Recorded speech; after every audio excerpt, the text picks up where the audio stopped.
मैं गायक मिश्री लाल व्यास आप तमाम श्रोतागण महापुरुष महान हस्तियों को मेरा प्रणाम आपके चरणों में स्वीकार हो।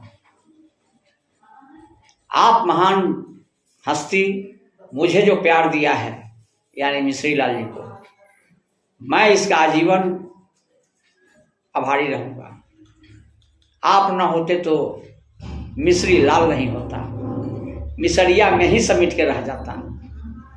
लेकिन आप तमाम दर्शक श्रोता महान मालिक आपको प्यार देकर, आपका प्यार पाकर आप मुझे धन्य कर दिया है।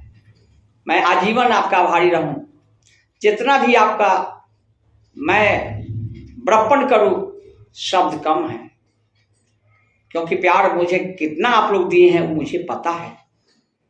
और आपके आशीर्वाद से मेरे चैनल को भी आपने सब्सक्राइब किया है, मेरे चैनल को भी आपने प्यार दिया है।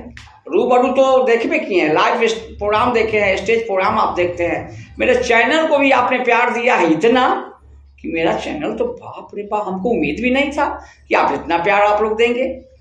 लेकिन बड़ी अरे आप महान मालिक हैं महाराज, मालिक आप हैं। हम तो आपके चरणों का धूल हैं, केवल आपका सेवा हमसे होता रहे। बस हम यही प्रार्थना करते रहेंगे कि आपका सेवा हमसे होता रहे।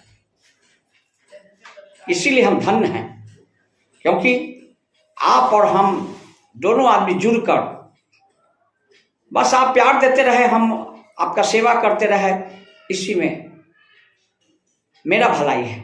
आप तो महान ही है, आशीर्वाद देते रहेंगे, दिए और देते रहेंगे। और एक बात हम आपको बताएंगे, क्योंकि दर्शक दीर्घा में बैठे लोग हैं, उनसे भी तमाम चैनल पर संगीत सुनते हैं, उनको भी हम ये कहना चाहेंगे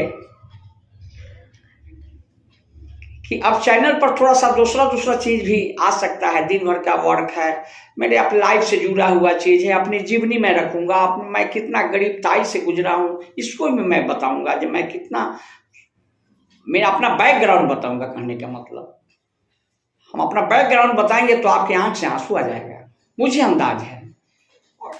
और इतना बैकग्राउंड मेरा नीचा था, और आप लोग महाराज मेरा बैकग्राउंड सुनिएगा तो आप ताज्जुब हो जाइएगा कि बाप रे बाप, मिश्री लाल इतना संघर्ष करने वाला व्यक्ति। जी, तो मैं बताऊंगा फिर नेक्स्ट हम अपने जीवनी के बारे में फिर आपको बताएंगे अगला एपिसोड में, क्योंकि हम आपसे जुड़ गए हैं तो हम आपको छोड़ेंगे नहीं।